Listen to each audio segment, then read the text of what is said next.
July 21. విజయము మరియు సంతృప్తి.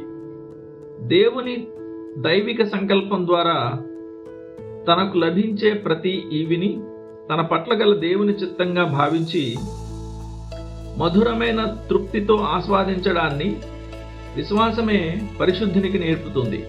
ప్రతి ఉదయం ప్రార్థన గది గుండా వెళ్లకుండా నేరుగా తన వ్యాపార పనులకు వెళ్లే లోకస్తుడు సాయంత్రం తిరిగి ఇంటికి వచ్చినప్పుడు దేవునికి కృతజ్ఞతాస్తుతులు చెల్లించడం చాలా అరుదు. అతడు దేవుడు లేకుండానే తన దినాన్ని ప్రారంభిస్తాడు. కాబట్టి దినమును ఆయనతో ముగించడం అతనికి ఎంతమాత్రం అలవాటు లేని పనిగా ఉంటుంది. సాలెపురుగు తన సొంత శరీరం నుండి దారాన్ని తీసి సాలెగూడును అల్లుకుని అది పూర్తయిన తరువాత అందులోనే నివసిస్తుంది.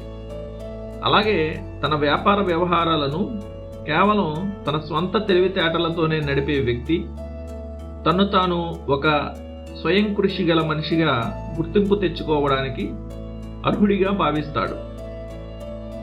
అలాంటి వ్యక్తికి దేవుణ్ణి ఆరాధించడం కంటే తన సొంత జ్ఞానాన్ని పూజించడమే చాలా సులభంగా ఉంటుంది. ఒకసారి ఒక వ్యక్తి తన పొరుగువాడు తన పొలంలో పండిన సమృద్ధి అయిన ధాన్యపు పంటను బట్టి దేవునికి వందనాలు చెల్లించడం విన్నాడు. ఆ స్తుతి మాటలకు అతడు స్పందిస్తూ, దేవునికి వందనాలు చెప్పడమా? దానికంటే నా పెంట బండికి వందనాలు చెప్పుకోవడమే మేలు కదా అన్నాడు. అది అతని బండి మీద ఉన్న చెత్త కంటే అసహ్యకరమైన మురికి కాలువ లాంటి అతని అపవిత్ర ఆత్మ నుండి వచ్చిన మాట. నువ్వు గనుక నిజమైన క్రైస్తవుడిగా జీవించాలనుకుంటే నీ స్వబుద్ధిని ఆధారం చేసుకోకుండా నీ మార్గాలన్నిటిలోనూ దేవునిని గుర్తించాలి. సామెతలు 3:6.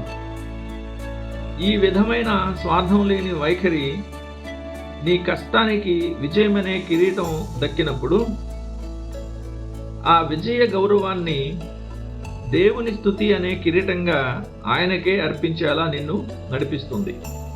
మరే ఇతర వ్యాపారి వల్లనే యాకోబు కూడా తన సంపద కొరకు సుదీర్ఘ కాలం పాటు ఎంతో కఠినంగా శ్రమించాడు.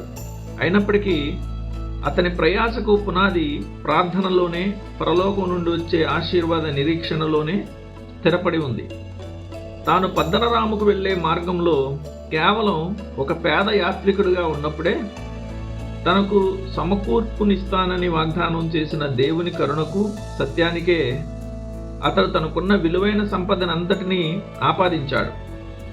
ఆదికాండము 28:2-4 అన్యులకు అనగా దేవుని ఎరుగని వారికి వారి జీవిత అవసరాలే సంతృప్తిని నేర్పే పాఠశాల ఉపాధ్యాయుడిగా ఉంటాయి. కానీ క్రైస్తవునికి మాత్రం విశ్వాసమే ఆ గురువు. దేవుని దైవిక సంకల్పం ద్వారా తనకు లభించే ప్రతి ఈవిని తన పట్ల గల దేవుని చిత్తంగా భావించి మధురమైన తృప్తితో ఆస్వాదించడాన్ని విశ్వాసమే పరిశుద్ధినికి నేర్పుతుంది.